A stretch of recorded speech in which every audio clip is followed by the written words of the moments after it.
Do the challenges you face at work always feel simple? Can they always be fixed by one person alone?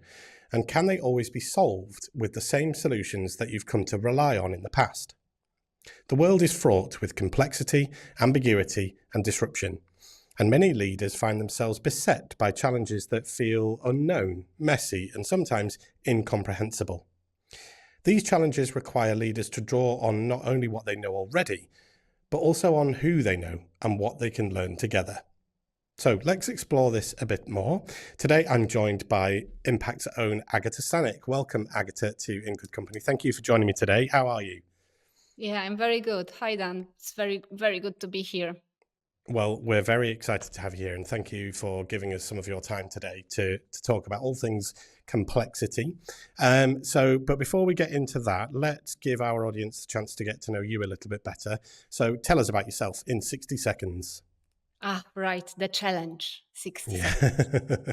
Yeah, so okay, I am a Polish person. I was born in a small Polish city. I moved to capital city for my studies. I did two master degrees in Warsaw Academy of Physical Education and Warsaw University.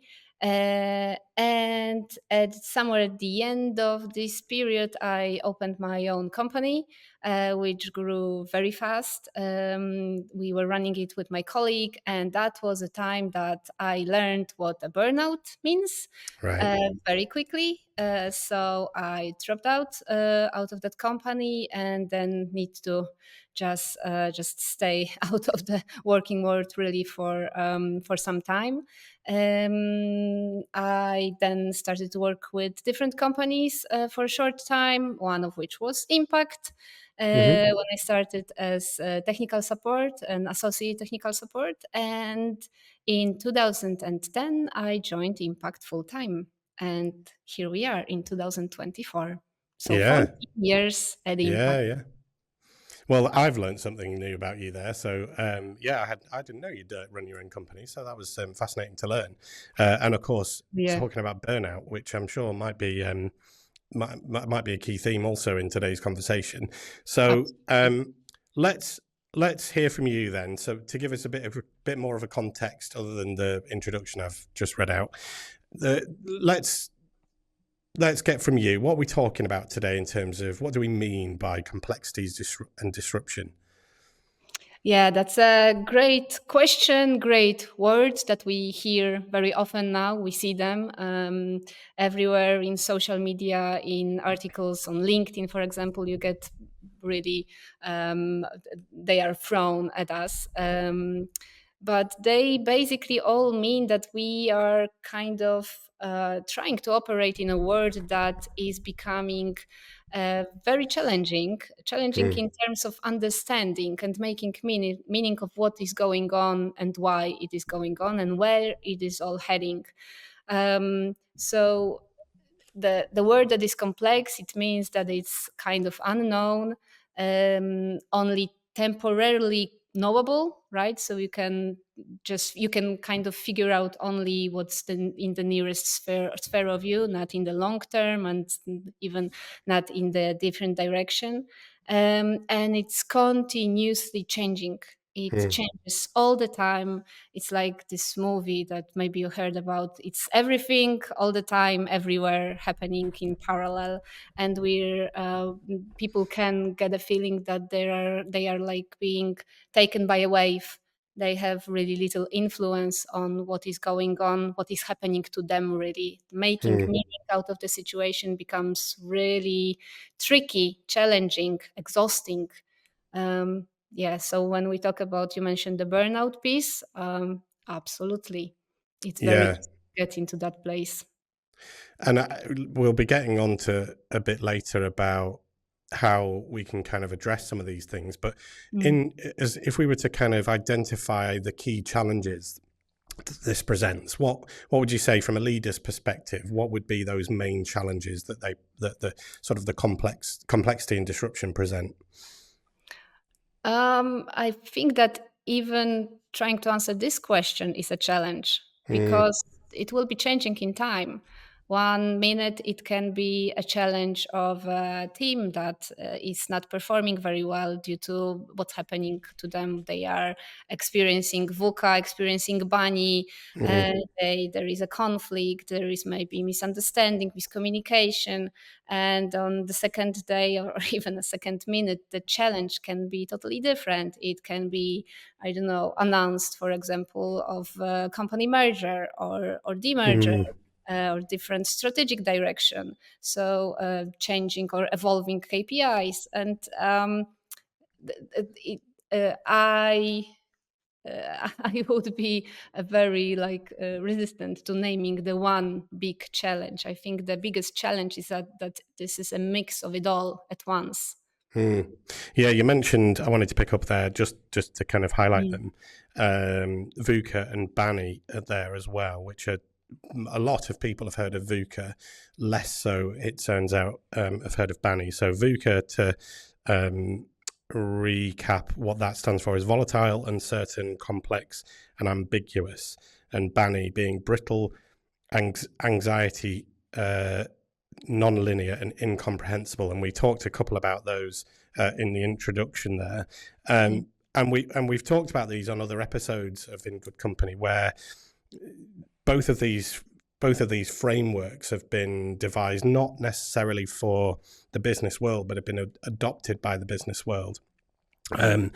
And they are frameworks, the ways of looking at the world, but they don't necessarily equip leaders with tools that are necessary to be able to address or kind of manage some of the challenges that they would be facing in these worlds. So, what, from your perspective, then, what are the tangible things that leaders can do to improve their ability to navigate some of these complex and disruptive environments they might find themselves in?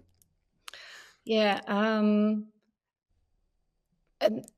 and by the way, this is the area that we are talking to our clients, right? This is how Mm, we are working mm, with the challenges of our participants on wherever we meet them, right? Is it sorry, is it a conference? Is it a workshop? Or I don't know, coaching meeting? People have exactly those challenges, right? So what we hear is working, and what we see kind of experience is needed. Is this? Uh, I see the this phrase on your background, liberating human potential, mm, right? And this humanity, the human factor, this is what we find is really making a difference. Because when the challenge is impossible to be comprehended by scientific means of acquiring knowledge, you cannot measure it, you cannot test it, you kind of even cannot name the things that are happening at this very moment, then mm, it's kind of impossible to find the one best solution, right? The instruction of what steps you need to follow just to make it go away, right?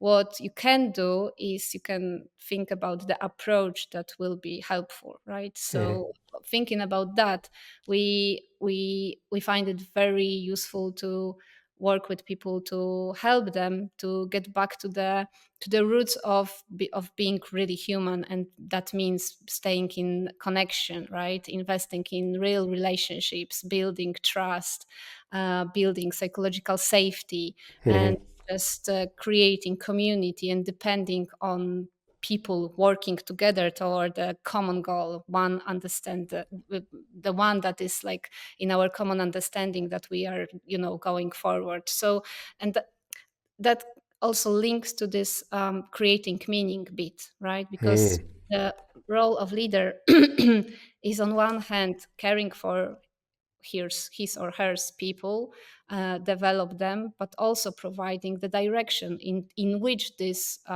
team or this organization is going. And that can change, and that mm, should change, and that gets us back to the complexity that means that the situation is evolving and changing continuously. So this leader needs to like not be afraid of the change, right? You cannot get away from the change and everything that is happening in the world. You just need to make the best out of it, and Mm, make sure that your people are like being taken care of. yeah. I'm hearing a lot from what you're saying about and looking at what impact offers in terms of, I suppose, things that we would bring to organizations about our leadership model and acts of leadership. And I'm hearing things about looking at addressing the way a team performs, thinking specifically about our team performance model. And of course, well-being as well. And these things being so crucial, all of which are innate kind of human things that need to be looked at and developed. And if those things are missing, then that's something that we work with a lot of our clients on how to kind of improve that within their organizations. So I'm wondering if you can provide us with a sort of an example that you've experienced yourself. So maybe you can't mention names per se, but Sure. talking about work that you've been involved with or have seen that impact of work with a particular client that have gone through or have addressed some of these complexities. Could you provide us with that? Yeah, sure, of course. And the concepts that you mentioned, I would also name the one that's called breakthrough behaviors. Mm, And this one is really particularly working well in the context of what's now happening. And um, the model is in a kind of form of triangle, and at the top of this triangle, like the ultimate role and the capability that the leader should have is it's giving meaning, basically, right. being able to provide the reason for why we are doing that. And this links to to the relationships, to the understanding of for example, market conditions, of power plays in organizations, the communication skills as well, being able to have quality conversations. There are so many like micro skills that you can link to that, but what leaders really should and could and can do in organizations is to help people understand what is going on and where they are heading, right? Mm, Yes, of course, not to 100%, because no one will ever know it all. But even, giving this feeling of, hey, we are together in this, right? You don't know and I don't know as well. mm, That's really making a difference. And if we're talking about client examples, for example, um, uh, I'm thinking about a company that, as you said, I cannot mention name, but sure. we've been talking to recently, and it's like a classic case of a problem that is just evolving during our conversation, uh, Mm, and it's changing. And the further we go analyzing why is the situation looking like that, we are finding the like cause roots in different places in organization. So we started by the client asking us if we can help them during their 2-day conference, provide a session for 100 senior leaders that would inform them and maybe get them like interested in the topic of culture, of mhm, organizational culture and organizational culture transformation. Um, Obviously, we wanted to understand why, because we do not come and teach about a culture. What we can do is try to make a difference in organization, and this is what we will always strive for, right? yeah. Even if we want to address, if the client wants some topic to be addressed, then we need to understand why is it needed and what is expected to happen. Mhm, So we started the conversation with the client, and the more we were talking to more people in the organization and further in time, we found out that the and yeah, I wanted to say the true reason. We are not there yet, so we are going toward that direction. But we heard that, for example, the engagement survey results came back this year with a much lower level than was expected, right? Right. And the area of culture is being the one that is assessed the lowest. So we got into conversation. What does it mean? The client had a lot of assumptions, but we pushed hard for the conversation to happen actually in the business and asking people what did they mean. So after this kind of internal, set of little investigations, we Yeah. got results saying that the reason is actually not within this structure, but on the line of communication with other regions and like external teams, which are external clients in this company and to this group of those leaders. So from an idea of, let's start talking about culture, we found ourselves in a topic of internal cooperation between departments, Right. and it's a huge global company.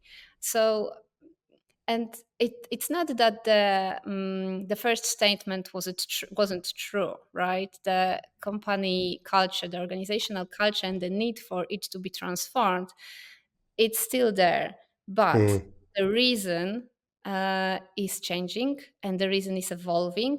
And the more stakeholders we involve in the conversation, the more different the picture is. And also, this is the current situation, and the conversation will last for a few more weeks at least, if not months, and it mm, will probably change a lot. So these kind of examples are like very common, because mm, you you can, even if we're talking about any kind of solution that addresses companies' challenges, you cannot stop at seeing only one point, only one view, one viewpoint, right? You need mm, to have a lot of perspectives. You need to hear a lot of stakeholders and make a meaning from that. mm. That's becoming an art, really. And I think this speaks volumes about the quality of the work that ends up going towards that client in the end of it. I mean, they came to us or to Yeah. you with an ask for a specific thing, and you go, well, first of all, we need to understand why we're doing that and what it is that you're trying to achieve out of it. And then from there, you were first of all, things changed, and we often hear the term leadership agility, and I think it sounds like this has been rife with leadership agility from our perspective, I guess, being able to move and weave with the requirements and needs of that client, as they then have their own complex needs as well. So it's fascinating to hear. Thank you for sharing that. And I assume that is. Did you say that that's still ongoing work? Yeah, that's amazing to hear that it's still continuing to to to go very well by the sounds of it. Well, we'll um, see where we will see where we end up, right? yeah. This is the like the um th- th- th- this is the essence of the work that we call emergent, right? It Mm, is developing, it is complex, it provides new challenges. It's like a work of a detective, kind of, yeah. right? You Yeah. just unravel it bit by bit, and not all companies are ready for that. Not all clients that we talk to really want to go that deep, right? Mm, And it's so much easier to stop at some point and just address what is on the surface. But this is like using a sticker, right? mm. It doesn't cure the issue. It will only address it for in a short period. Yeah, and to get to that real tangible change, that meaningful change, you really need to get down deep, as it were, to the root cause of the problem, isn't it? Yeah, it's fascinating. Yeah, and on the way, this process also allows you to get the people on board along the way. Mm. not that you do this analysis and then you provide, I don't know, report summary, and then you just implement the solution, right? Mm, You follow this basic rule of creating engagement, right? You get the people into the conversation by talking to people, by interviewing them, by making short workshops or interventions with them. We're just creating this kind of critical mass of people who are, are being introduced to the topic, are being involved in the conversation. They hear that, they know, they feel that their word is being heard, right? And mm, that's really, that the organization is really trying to change something. And that mm, also shows to them that the organization is committed to really making some change. And mm, that just works, but both ways, right? mm, It's so common to expect for the organization, for the leaders to expect their people to change, right? mm, But it just doesn't work that way.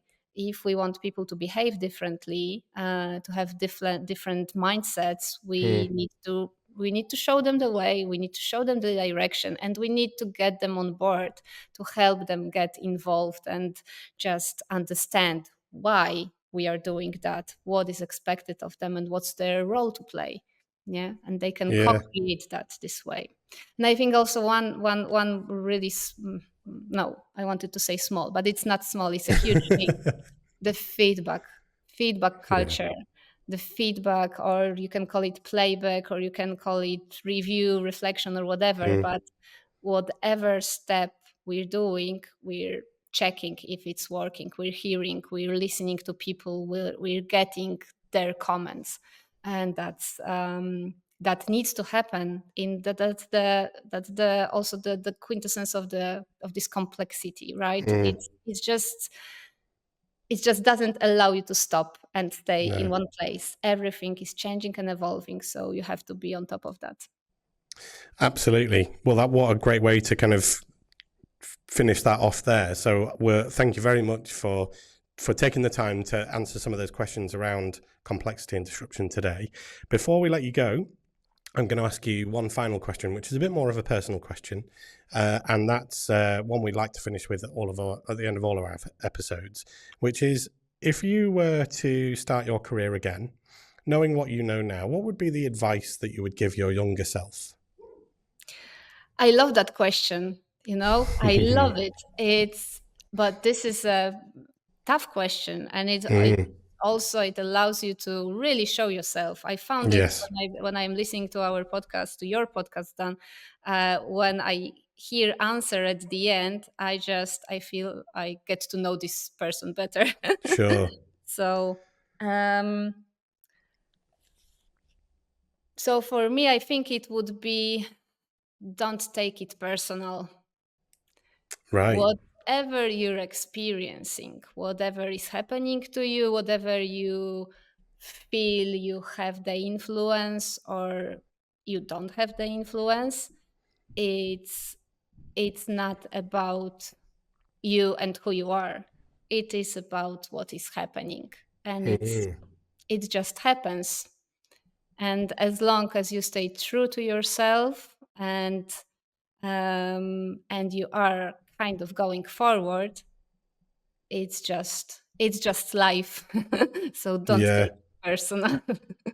Yeah, that's a great piece of advice, that, because I think there's a lot there's a lot that can be taken from that, because that can be applied to so many aspects of life, can't it? Not just necessarily career, with Yeah. relationships and that type of thing. There's so many things that you can, and to be honest, as you've mentioned, we asked this question so many times that if I was maybe what I need to do is start taking it all on board, and then I'd just be the most perfect human being there was.